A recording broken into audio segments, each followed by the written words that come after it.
Hello everyone, this is for you other update video. So Chawkbazar থেকে যাব কেন্দ্রীয় শহীদ মিনারে। সো আপনাদেরকে দেখানোর চেষ্টা করব ঢাকা শহর আগের চাইতে কিভাবে উন্নত হয়েছে, এমনকি ঢাকা শহরের মানুষের যে যানজট সৃষ্টি হওয়ার কথা ছিল, এমনকি যানজট পড়ে যায় মাঝে মধ্যেই দেখতে পারতেছেন। সো এই রোডটা অলরেডি ফাঁকা থাকে সব সময় অলওয়েজ, যেটা ঢাকা মেডিকেলের কিংবা ঢাকার একেবারে একটা বাণিজ্য এলাকা, জিরো পয়েন্টের ভিতরেই পড়ছে এই এলাকাটা।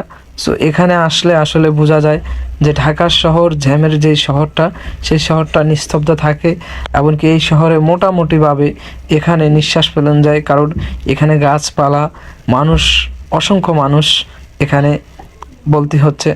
এমনকি মানুষের মানবতা যেটা এখানে আসলে পাওয়া যায় মূলত, যে আমাদের যে রাস্তাঘাট, যেটা বলতে চাচ্ছি আপনাদেরকে একটা কথা, যে ঢাকা শহরের এখন রাস্তাঘাট একটু ফাঁকা।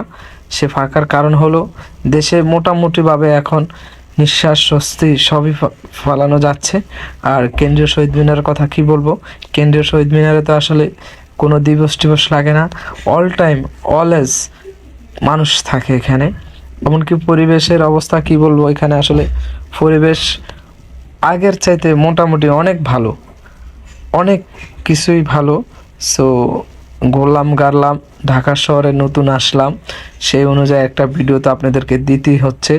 সো কি আর করার, আমার আসলে অনেক দিন হয়েছে চ্যানেলগুলোতে ভিডিও দিচ্ছি না এবং আইডিতে ভিডিও দিচ্ছি না। সো আপনাদেরকে দেখানোর চেষ্টা করব ভালো জায়গার ভিডিওগুলা। এমনকি আপনারা বলতে পারবেন যে কোন কোন জেলার কোন কোন বিভাগের কিংবা কোন কোন শহরের কোন কোন জায়গা, জিরো পয়েন্টগুলা কীভাবে কীভাবে যাবেন, ওগুলো একেবারে সংক্ষেপে বলে দিতে পারবো। কারণ আমার চেষ্টাই ছিল যে ট্রাভেলস করা, এই কেন্দ্রীয় শহীদ মিনারে আসলে মানুষের শোক পালন করে, কিন্তু এসে দেখতেছি মানুষ সবাই চা কফি, কেউ বাইক নিয়ে ব্যস্ত, কেউ গার্লফ্রেন্ড নিয়ে ব্যস্ত, কেউ কি বলবো, আসলে সবাই সবার জায়গা থেকে ব্যস্ত।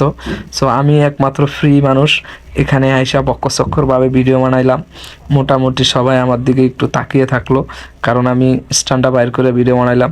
সবাই আমাকে অন্য চোখে দেখলো, দেখলে কি আর করার। তবুও চেষ্টা করছি নিজের মন মতন ভিডিও বানানোর জন্য। চেষ্টা আমার সার্থক হবে কিনা সেটা জানি না। যদি আপনারা লাইক কমেন্ট দেন অবশ্যই ভিডিওটা মনে হয় ভালো হবে। আর লাইক কমেন্ট না দিলে তো আসলে বুঝতে পারলাম যে আসলে ভিডিওটা আমি ভালোভাবে বলতে পারি নাই কিংবা করতে পারি নাই, এটা আমার ব্যর্থতা। সো ব্যর্থতা থেকে আসলে সফলতা আসে। ব্যর্থ না হলে তো আসলে আপনি মানে ব্যর্থ না হলে তো আসলে সফল হতে হতে জীবন সফলতা যাবে না, ব্যর্থ থেকে সফলতা আনতে হবে।